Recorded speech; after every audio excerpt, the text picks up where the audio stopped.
না, ওপরে মাথায় কি একটা সোনার বাবা বলতো যে সোনার ওই যে যেখানটা ইয়ে আছে না পতাকা সাজিয়ে কি করেছিস বল বল কি করেছিস? হ্যাঁ এই তো তোর বাড়ির সামনে এটা হচ্ছে। হ্যাঁ তোর দিদিভাই তাড়াতাড়ি রোগা হয়ে যাবে। হ্যাঁ হ্যাঁ ঠিক আছে, তারপরে রাত 12টায় করি তো যখন ঘুরেছি বল বল। আমি 5টার সময় স্নান করি বিকেলে, আমার লজ্জা নেই তাতে। আর কিছু কেউ কারোর বক্তব্য নেই, ঠিক আছে চলো, কারোর বক্তব্য খাটবে না, এটা বলে দেবে কিন্তু। হাই গাইস, তোমরা কেমন আছো? আশা করি সবাই ভালো আছো, সুস্থ আছো। দেখো আজকে কিন্তু আমরা চলে এসেছি একটা গঙ্গার পাড়ে মন্দিরের সামনে, এটাকে বলা হয় সোনার মন্দির সবাই বলে। তা সোনা কিন্তু আমি দেখতে পাইনি, যাই হোক আমি প্রথমবার এসেছি এখানে, আমি কিন্তু এর আগে আসিনি। আজকে একটুখানি ওদের ওই শ্যুট করবে, ড্যান্সের শ্যুট আছে, তার জন্য করে এখানে সবাই এসছে। আর আসার পরে দেখো আমার তো খুব ভালো লেগেছে জায়গাটা, মানে প্রথম মনে হয় আমরা ঢুকেছি, এখনও পর্যন্ত কোনো লোক ঢোকেনি, পুরো ফাঁকা জায়গাটা। আর এত সুন্দর দেখো গাছপালা, মন্দিরটা দেখো কত সুন্দর, পুরো পরিষ্কার পরিচ্ছন্ন, এত ভালো লাগছিলো দেখতে। এরকম টাইপের এখন এই কোনো মন্দির বা কোনো জায়গাতে আমি দেখতে পাই না, আমাদের এখানে এখনও দেখতে পাই না, এতটাই পরিষ্কার থাকে। তবে এখানে দেখছিলাম খুবই পরিষ্কার, আর সত্যিই পরিষ্কার আছে। আর দেখো কত গাছপালা এখানে দেখতে পাচ্ছ, কত গাছপালা রয়েছে। আর এগুলো কী গাছ বলো তো? মেহেন্দি গাছ আছে এখানে। আর এইখানে দেখো কত বড় বড় মানে নারকেল গাছগুলো দেখতে কত সুন্দর লাগছে, মানে পরপর কিন্তু নারকেল গাছ সব লম্বা করে বসানো আছে। আর দেখো আমি এই রাস্তাটা দিয়ে যাচ্ছিলাম, পেছন দিকটা দিয়ে, ওই দেখো দেখতে পাচ্ছ একটা বড় হনুমান এখানে বসে রয়েছে। আর এই হনুমানটা এখানে বসে রয়েছে বলে কিন্তু আমি আর এই রাস্তা দিয়ে যাব না, আমি রাস্তা চেঞ্জ করে আবার সেই আগের রাস্তা দিয়েই যাচ্ছি সামনের দিকে।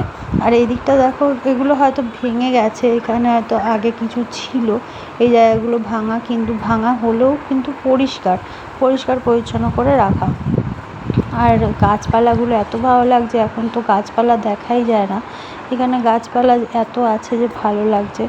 আর সামনেটা গঙ্গা হবে, গঙ্গার পাড়, মানে গঙ্গার পাড়েই এই মন্দিরটা, গঙ্গা আছে সামনের দিকে, দেখাচ্ছি চলো। আগে গঙ্গা আছে, আর এই দিকটাতে মন্দিরটা কিন্তু আমি পেছন দিকটা দিয়ে দেখাচ্ছিলাম প্রথমে, এটা কিন্তু সামনের দিকটা যাচ্ছি, এটা সাইডের দিক।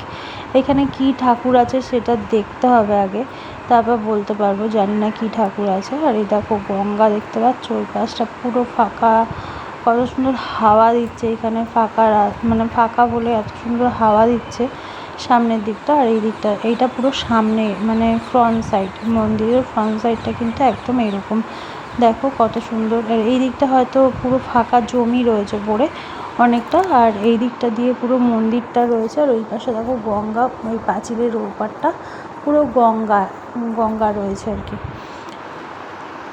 চলো দেখি সামনের দিকটা যাই, কে কী করছে। আমি তো চলে এসেছি মানে সবার পেছনে, আর সবাই কিন্তু এখানে আগেই পৌঁছে গেছে। আমি যেহেতু বললাম ওই রাস্তাটা দিয়ে আসলাম না, হনুমানের ভয়ে আমি এদিক দিয়ে চলে এসেছি। আর এরা দেখো ছিন্ন বিচ্ছিন্ন হয়ে যেদিকে পাচ্ছে সেদিকে ঘুরে বেড়াচ্ছে। আর এইদিকে বললাম না তোমাদেরকে গঙ্গা আছে, এই দেখো কত সুন্দর লাগছে, সূর্য অস্ত যাচ্ছে এই সময়টা, দেখতে কত সুন্দর লাগছে, দেখতে পাচ্ছ সূর্যের আলোটা পুরো একদম গঙ্গার মধ্যে রিফ্লেকশন দিচ্ছে, খুব সুন্দর লাগছে দেখতে। আর এখানটা কিন্তু বন্ধ, দেখলে তো বন্ধ করা রয়েছে, কেউ ঢুকতেও পারবে না, বেরোতেও পারবে না। আর এইটা সামনের দিকটা আর কি, ফ্রন্ট সাইডের যে মন্দিরটা হলো ফ্রন্ট সাইডটা এইটা। এখানে হলো গিয়ে রাধা মাধবের মন্দির। আর এইগুলো দেখো গাছে ফুল হয়েছে, কীরকম ধরনের ফুল হয়েছে জানি না, এই ফুলটার নাম কি, এই ফুলগুলো জোরে জোরে কিন্তু পড়ছিল আর কি নিচে। আর কত সুন্দর লাগছিলো, পুরো সাদা সাদা টাইপের। মন্দিরটাতে কেউ ওঠেনি, আর আমাদের তো উঠতে পারবো না বলে উঠিনি। আর এইখানে দেখো এই যে এরা প্র্যাকটিস করছে, ডান্সের প্র্যাকটিস হচ্ছে। আর আরেকজন তো হাফ সেজে চলে এসেছিলো এখানে এসে, তাকে পুরোটা সাজানো হলো, মানে এতটাই লেট করে ফেলেছে, সব জিনিস আমি ব্যাগে ভরে নিয়ে চলে এসেছিলাম, এখানে এসে সাজানো হলো। আর এইখানটাতে দেখতে পাচ্ছ, এখানটায় আমি কি করছিলাম বলো তো, এখানটাতে ওরা বসবে বলে ওদেরকে বসতে না করছিলাম, এখানে অনেক পিঁপড়ে ছিল। আর এখানে দেখো এই যে একটা শ্যুট হচ্ছিলো গানের শ্যুট আর কি হচ্ছিল এখানে।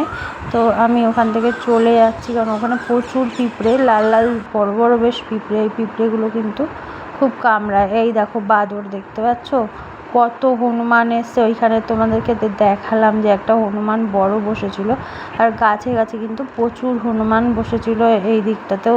যখন আমরা শ্যুট করছিলাম তখন কিন্তু এইদিকে হনুমান চলে এসেছিলো, তাই আমরা ওখান থেকে আবার সামনের দিকে চলে আসছিলাম। দেখো আমাকে দেখে তোমরা কুলি মনে করতেই পারো, যার ব্যাগ পেয়েছি সবার ব্যাগ আমার কাঁধের মধ্যে নিয়ে নিয়েছি, নিয়ে হনুমানের ভয়ে দিয়ে ছুট মেরেছি। যাই হোক চলে এসছে। আর এইখানে দেখো, এইখানটাতে কিন্তু আরেকটা শ্যুট হচ্ছে, দেখতে পাচ্ছ? এই যে এখানটাতে আরেকটা শ্যুট হচ্ছে। আর এইখানে এখন কিন্তু আমি কি করেছি বলতো, দাঁড়িয়ে রয়েছি, মেয়ের হাতে ফোনটা রয়েছে, তার জন্য আমি কোনো ভিডিও করছিলাম না। আর এখন দেখো শ্যুট শেষ হয়ে গেছে, আর আমরা যাচ্ছি বাড়িতে। বেরিয়ে এবার যাবো গিয়ে আমরা বাড়িতে। এইটা রাস্তা, এখানকার রাস্তাগুলো খাচ্ছে একজন দুজন। আমাকে দেয়নি এরা আইসক্রিমটা খেতে পারলি না, কারণ তোর বাড়ির সামনে আইসক্রিমের দোকান নেই। আমরা একটুখানি এগিয়ে এসেছি, আইসক্রিম পেয়েছি তাই খাচ্ছি। আমাকে আইসক্রিম দেয়নি, এরা নিজেরা খাচ্ছে। এই যে ভিখারির বাচ্চা বড় বেশি দামের আইসক্রিম নিচে, আমরা কম। একটুখানি বাটি, এই যে আইসক্রিম।